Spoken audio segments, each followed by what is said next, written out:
Nuestra invitada de hoy, Lourdes Auzmendi, especialista en euskera, la lengua del País Vasco, escritora, traductora de libros y conferencista, profesora de la Facultad de Letras de la Universidad del País Vasco y ahora viceconsejera de Política Lingüística del Gobierno Vasco. Ella es la invitada de Uniminuto a la conferencia sobre normalización de una lengua, la experiencia vasca. Bienvenida, oiga, profe, ¿cómo la ha tratado Bogotá? Muy bien, muy bien. Es la tercera ocasión en la que estoy en esta ciudad y a pesar de este tráfico tan... es lo más duro, ¿eh? Pero bueno, las gentes maravillosas, la comida exquisita, bueno, estoy muy contenta. Pues nos alegra mucho. Ustedes se preguntarán, bueno, un tema tan particular como es el tema de la lengua vasca, del euskera, en nuestro programa de Oiga Profe en Uniminuto a través de Zoom Televisión.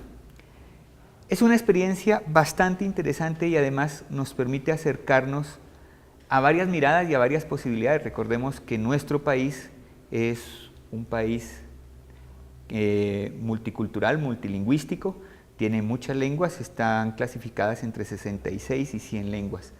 Pero nosotros pensamos, en ese imaginario latinoamericano, que el idioma en España es uno.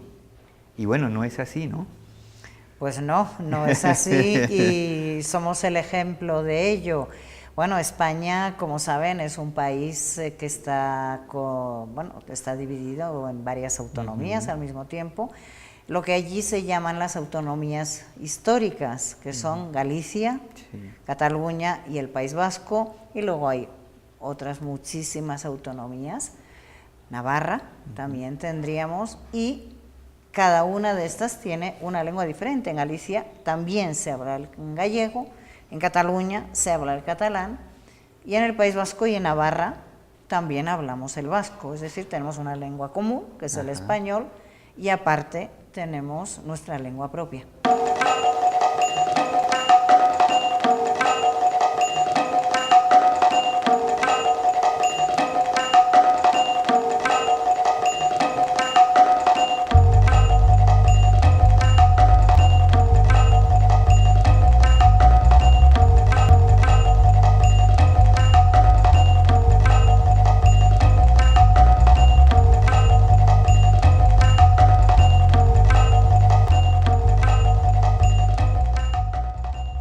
Hablemos entonces de ese caso específico del euskera en el País Vasco. Esa política, ese proceso de recuperación, ese convertirse una de las lenguas más antiguas de España y de Europa en una de las lenguas jóvenes. Sí, bueno, lo que pasó fue especialmente en el periodo del franquismo, fue una lengua muy castigada. Todas las lenguas fueron castigadas, también el catalán, también el gallego. De hecho, fueron prohibidas, estaba prohibido el uso.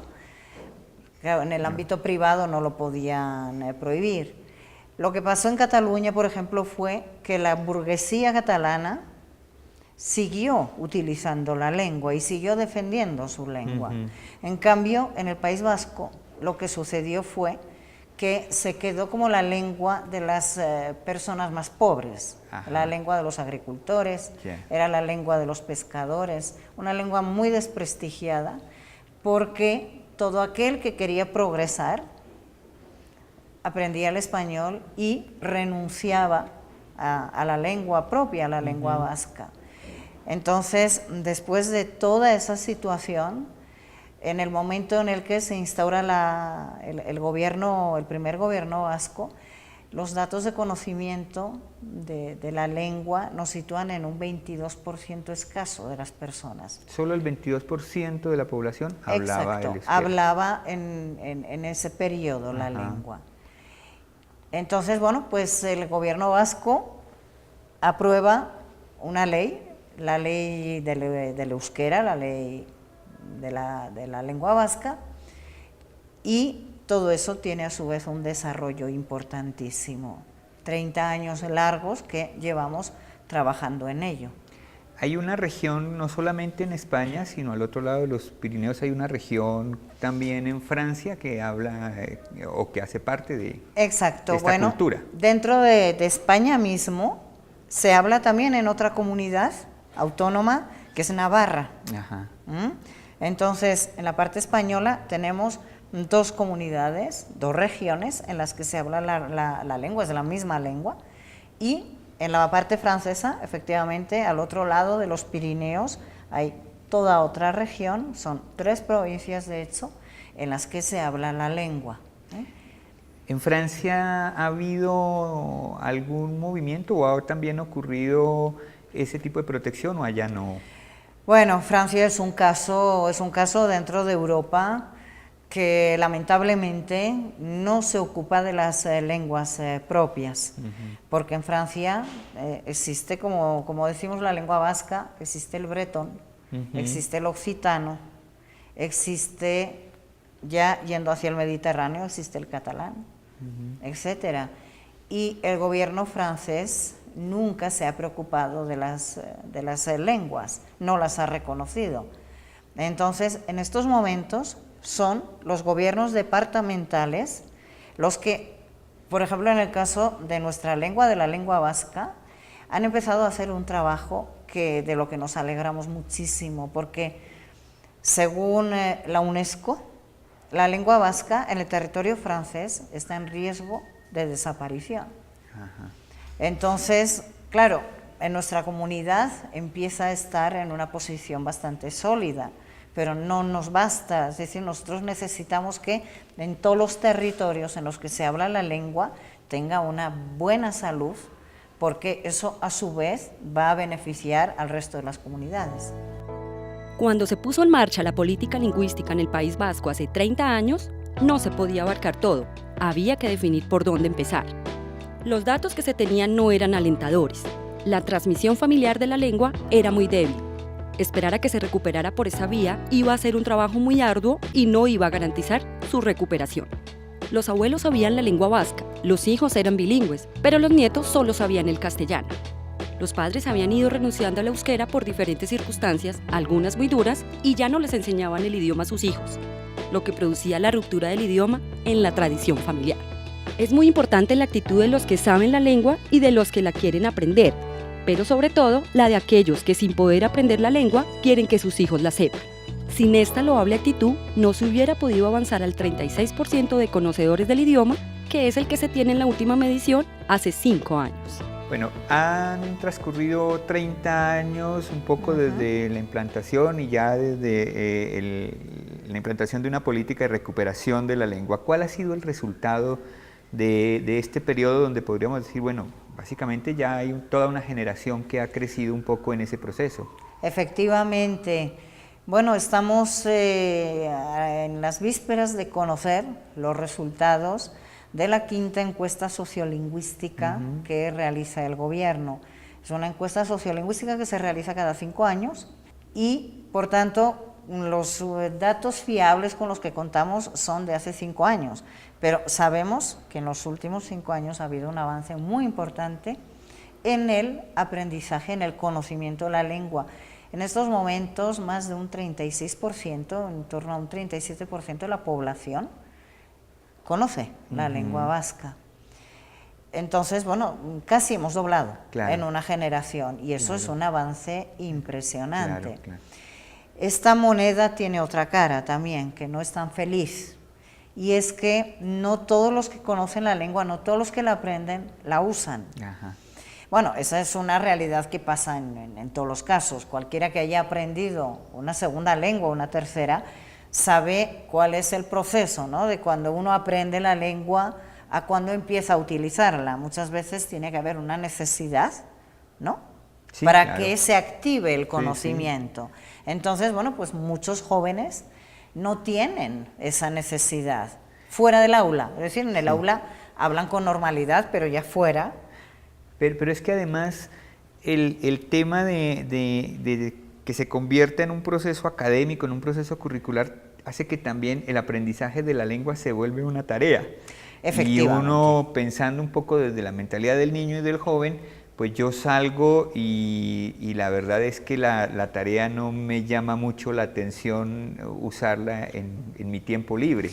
Efectivamente, esa realidad la tenemos y precisamente por eso estamos trabajando mucho, por otra parte, para hacer la lengua muy atractiva, es decir, que esos jóvenes tengan a su disposición todo tipo de recursos en lengua vasca, desde la música, desde la posibilidad de los teléfonos que puedan tener, las aplicaciones, que tengan videojuegos, que tengan literatura, que tengan todas las cosas con las que disfruta un joven, que las tengan también en lengua vasca y que sean de excelente calidad para que suponga un atractivo para ellos y la puedan utilizar. Ahí estamos. Por una parte, hubiera sido, como digo, imposible haber avanzado como hemos avanzado en el conocimiento si no llega a ser a través del sistema educativo. Tiene esta otra cara de la moneda que usted decía, sí, pero hay jóvenes que sienten como una tarea y una vez que ya en su uso personal, ¿no?, deciden, pues ahora hago lo que quiero. Pero estamos, por ejemplo, teniendo muy buenos resultados en el uso de la lengua por parte de los jóvenes en las redes sociales. Ajá. Y o sea, las TIC han ayudado muchísimo, al uso y a la incorporación de la lengua. Muchísimo. Quizá también puede ser porque ese es un uso más privado, ¿no? Ajá. Es decir, es un uso que hace uno mismo a través de la red. Bueno, pues sí, interactúa con otras personas, pero que no las tiene enfrente. Claro. Y ahí, con la lengua escrita, vamos, se están manejando estupendamente. Y, por ejemplo, búsquedas en Internet, en lengua vasca, localizaciones, se está utilizando mucho, o sea que por ahí hay que trabajar muy fuerte. Seguimos, sí, efectivamente. Bueno, yo creo que y de pronto algunos de nuestros televidentes quieren un poquito saber de qué estamos hablando. ¿Por qué no nos cuenta cuáles son esas características del euskera, pero en euskera?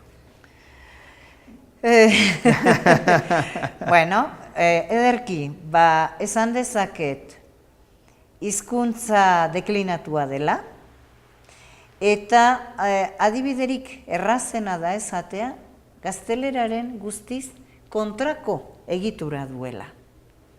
Traduzco. Digo, es una lengua aglutinante, es una lengua declinada y, por ponerle un ejemplo y compararlo con el español, sintácticamente es totalmente a la inversa. Es decir, en español tenemos el sujeto, el verbo y el predicado. En nuestra lengua es el sujeto, el predicado y el verbo. Sí. Ya implica un ordenamiento mental que, bueno, que es como parte de las características de los aprendizajes de cualquier lengua, ¿no? Un poco tener clara cuál es su estructura, los elementos cómo están conjugados, cómo se ordena, y bueno, luego uno empieza a ordenar eso y sobre todo volverlo cotidiano, que es lo más difícil. Exacto. De todas formas, para las personas, para los adultos, cuando se aprende una lengua, yo creo que en todas las lenguas tienen un componente matemático importante, ¿no? Y en el nuestro, desde luego, que desde las personas que son aficionadas a las matemáticas es una buena vía de aproximación. De todas formas, bueno, para toda la gente que nos está escuchando, sí tengo que decir que en Latinoamérica, en muchos países, en las universidades, en algunas de las universidades hay lectorados.